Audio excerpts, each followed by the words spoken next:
केरल में अगस्त्य पर्वत श्रृंखला की बोनाकोड नाम की एक पहाड़ी घाटी हमेशा से पर्यटकों के लिए स्वर्ग रही है। यूनेस्को ने इसे विरासत स्थल के रूप में सूचीबद्ध कर रखा है। ये समुद्र तल से करीब 1868 मीटर की ऊंचाई पर है। ये पहाड़ी श्रृंखला की प्रसिद्ध अगस्त्य शिखर का आधार स्टेशन है। बानाकोट की यात्रा करने वाले पर्यटक मोहित कर देने वाली घाटी और पहाड़ियों से रोमांचित हो जाते हैं। हालांकि बानाकोट की वास्तविक कहानी दुखों और प्रतिकूल परिस्थितियों की है। ये चाय बागान के कर्मचारियों के जीवन के विस्तार की बात करता है, जो रिश्ते हुए मौन के बीच बर्बाद हो चुकी संपत्ति के बीच रहते हैं। 1850 में अंग्रेज यहाँ ऐसे पहाड़ी क्षेत्रों की तलाश में पहुंचे जहां चाय उगाई जा सके। उन सब ने चाय बागान में काम करने के लिए तमिलनाडु से मजदूरों को लाना शुरू किया। इन तमिल मजदूरों को ठहराने के लिए उन्होंने कई एक कमरे के आवास बनाए। लंबे परिसरों में बने इन घरों को स्थानीय स्तर पर लायम्स कहा जाता था। मजदूर और उनके परिवार यहाँ बस गए और पीढ़ियों से चाय की पत्तियां तोड़ते रहे। बाद में इन लैम्प्स में रहने लगे और समय बीतने के साथ बोनाकोट के स्थानीय निवासी बन गए। जब अंग्रेजों ने चाय के बागानों को छोड़ दिया तो मालिकाना हक और प्रबंधन कई बार बदला। अंतिम प्रबंधन महावीर प्लांटेशन का रहा। वर्ष 2001 में जब से महावीर समूह ने ये संपत्ति छोड़ी, तब से यहाँ बागान के मजदूरों का जीवन दयनीय हो गया है। 300 से अधिक मजदूर और उनके परिवार बेरोजगार हो गए और बिना किसी आमदनी के उन्हें छोड़ दिया गया। वे बहुत कम भोजन और भुखमरी के भीषण दौर से गुजर रहे हैं।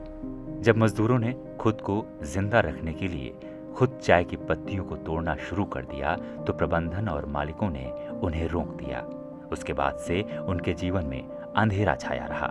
चाय बागान के मालिकों ने भविष्य निधि योगदान का वो हिस्सा भी नहीं दिया जो उन्होंने श्रमिकों के योगदान के रूप में लिया था। ഞങ്ങളുടെ ലയങ്ങളൊക്കെ പൊഴിഞ്ഞിരിക്കുന്നു. മൂന്നാർ എസ്റ്റേറ്റ് പോലെ ഇനി ബോണക്കാട് എസ്റ്റേറ്റ് ആവും. അല്ലാതെ ഞങ്ങൾക്ക് ജീവിക്കാൻ ഇവിടെ ഒരു മാർഗ്ഗമില്ല. തൊഴിലുറപ്പുണ്ടെങ്കിൽ ഉണ്ട്, ഇല്ലെങ്കിൽ ഇല്ല. ഞങ്ങൾ ചുമ്മാ വെറുതെ വീട്ടിൽ ഇരുന്ന് സമയം കളയാനേ ഒക്കുള്ളൂ. അതുകൊണ്ട് ഞങ്ങൾക്ക് എസ്റ്റേറ്റ് തുറന്ന് പ്രവർത്തിക്കണം.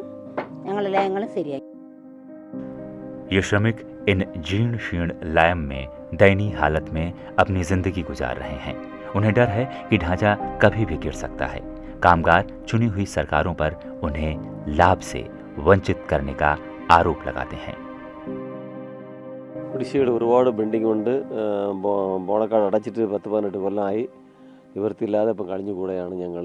സർക്കാർ ഭാഗത്തു നിന്ന് ഒരുപാട് ചർച്ചകൾ വെച്ചിട്ടുണ്ട്. എല്ലാം പരാജയം. പത്രപ്രസ്ഥാനം വന്നിട്ടുണ്ട്, TV ചാനൽ വന്നിട്ടുണ്ട്, പക്ഷേ എല്ലാം പരാജയപ്പെട്ടിട്ടേ പോയിട്ടുള്ളൂ.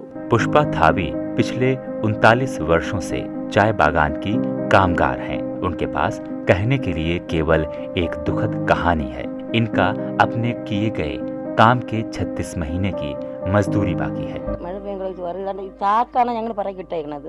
വെള്ളം ഊറ്റ് ചാക്ക് പറക്കിട്ടാണ് ഞങ്ങൾ ജീവിക്കുന്നത്. ഞങ്ങളൊക്കെ വൃത്തിയാക്കി നമ്മളെ പൈസ തന്നെങ്കിൽ മതി. പൈസ തന്നാൽ നമ്മൾ പോവും. നമ്മൾ എവിടെയെങ്കിലും പിള്ളേർ നോക്കുമെന്ന് ഒരു വിശ്വാസം ഇല്ല നമുക്ക്. ഇവിടെ പിന്നെ മണ്ണ് വീടിന് എഴുതി കൊടുത്തിട്ടുണ്ട്. പഞ്ചായത്തിൽ എഴുതി കൊടുത്ത് പാസ്സാക്കിയിട്ടേക്കണം. അത് കിട്ടിയാൽ അങ്ങോട്ട് പോകും. अरविंदन 58 साल की उम्र तक बागान के एक कामगार थे। अब जीवित रहने के लिए मवेशी पालन शुरू कर चुके हैं। വളരെ മോശത്തിലാണ് ഞങ്ങളത്. വളരെ ദുരിതത്തിലാണ് ഞങ്ങൾ ജീവിച്ചു പോണത്. ഈ തൊഴിലുറപ്പ് ജോലി മാത്രം ഇല്ലെങ്കിൽ നമ്മുടെ ജീവിതം വളരെ മോശമാണ്. പിന്നെ പെൻഷൻ കിട്ടുന്നുണ്ട്. ഇപ്പോൾ എനിക്ക് 58 വയസ്സ് കഴിഞ്ഞ് പെൻഷൻ കിട്ടുന്നുണ്ട്. അത് വെച്ചാണ് ജീവിച്ചു പോണത്. പിന്നെ എനിക്ക് പശുക്കളുണ്ട്. ഞാൻ പാലകഥ ഇവിടെയൊക്കെ കൊടുത്തതാണ്. ആദ്യം ഇത്ര സൊസൈറ്റിയിൽ കൊടുത്തോണ്ടിരുന്നത്, മറുനാളെ സൊസൈറ്റിയിൽ. ഇപ്പം കൊടുത്തുകൊണ്ടിരിക്കുന്നതെല്ലാം ഇവിടെ കൊടുത്ത് ഉള്ള ജീവിതം മുന്നോട്ട് പോയിക്കൊണ്ടിരിക്കുകയാണ്. राजू बागान का एक अस्थायी कामगार रहा है। अब उसकी सारी उम्मीद बिथुरा ग्राम पंचायत में मन्नू विडम योजना के तहत जो आवेदन दिया है उसी पर टिकी है। ഈ തൊഴിലുറപ്പ് ജോലി തന്നെ ചെയ്യുന്നു. ഇനി അതിലുള്ള പൈസ കിട്ടിയത് പൈസ വെച്ചാണ് നമ്മൾ ചിലവഴിക്കുന്നത്. ഇപ്പം പിന്നെ അമ്മച്ചിക്ക് വയ്യാർക്കൊണ്ട് ഒന്നും ചെയ്യാൻ പറ്റില്ല. ഈ കൂലിപ്പണി തന്നെ ചെയ്യുന്നു. कई लोग महात्मा गांधी राष्ट्रीय ग्रामीण योजना गारंटी अधिनियम योजना में शामिल हो गए हैं क्योंकि यही उनकी आय का एकमात्र स्रोत है। वे बकाया राशि और लाभ पाने के लिए अपनी उम्मीद को छोड़ रहे हैं ताकि वे बाहर निकल सकें। वे अन्य शहरों में रोजगार पाने की उम्मीद करते हैं ताकि वे लायम की अपनी दैनिक जिंदगी से मुक्ति पा सकें। Bureau report, ETV Bharat. 2400 घंटे लगातार खबरें देखने के लिए डाउनलोड करें ईटीवी भारत ऐप।